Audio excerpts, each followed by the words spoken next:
Hello, everyone. Happy Christmas, Merry Christmas, Feliz Navidad, Happy Hanukkah. Sorry if I overlooked your Happy Festivus to the rest of us.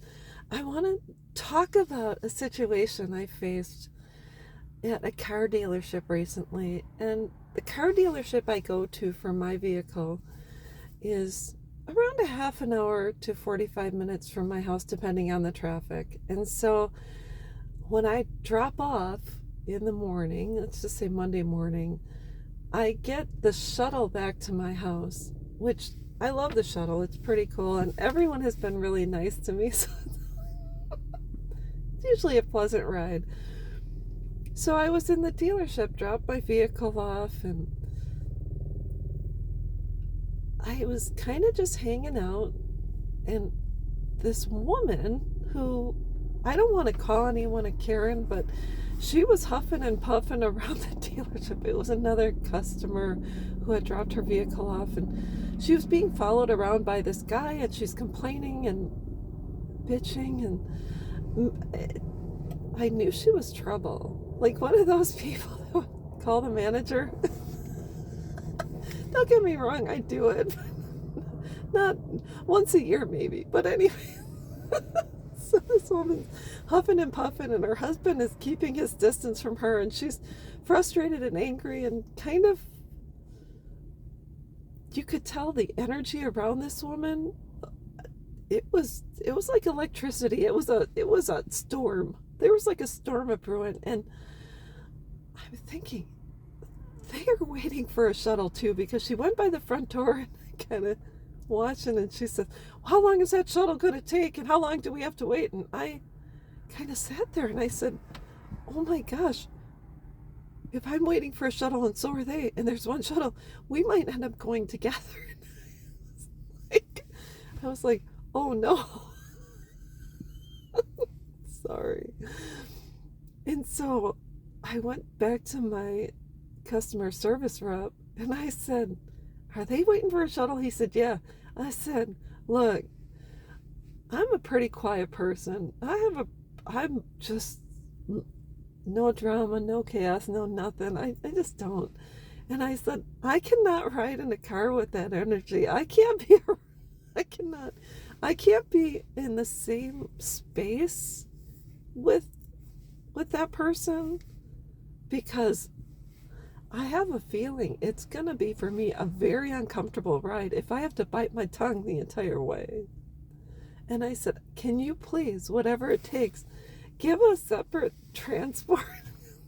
I can't do it. Even if we're in like one of those extended limos, they're in the front, I'm in the back. Her energy's going to fill up that space. I just can't do it. So he went in the back. He says, I got another driver for you. Wait, just wait right here. So I said, okay. So I was waiting for the driver. And I had to go up by the front door. I had to pass these people. And the front desk receptionist, I said, is that lady trouble? She goes, oh yeah. I said, you don't have to say anything because I know there's cameras all over the place, but I could tell that she does not have good juju, good energy. I could tell I couldn't be in a space with her because I started to get real nervous around her. And she said, oh, I can't talk about it, but you're right. Thank you for the confirmation. So I just want to dive into the fact that I think we need to be aware of our energy when we're around other people.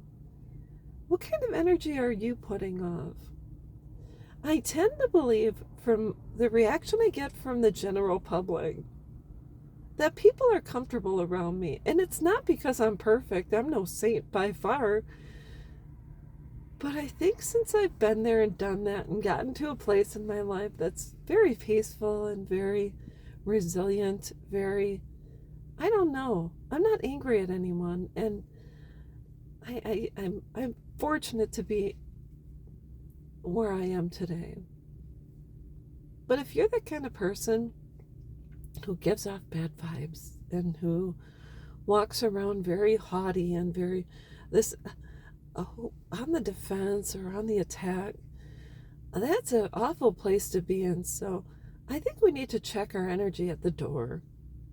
When you're walking into a space with other people, I think it's important we realize our energy is going to affect everyone in our space. If you're the type of person that's combative and angry and frustrated, anxiety ridden, stressed out, you're going to affect not just the people around you by your attitude and demeanor, but that might affect the rest of their day as well. So I told my husband, I said, it's most imperative when I am around others that when I walk away from them, they can say that their life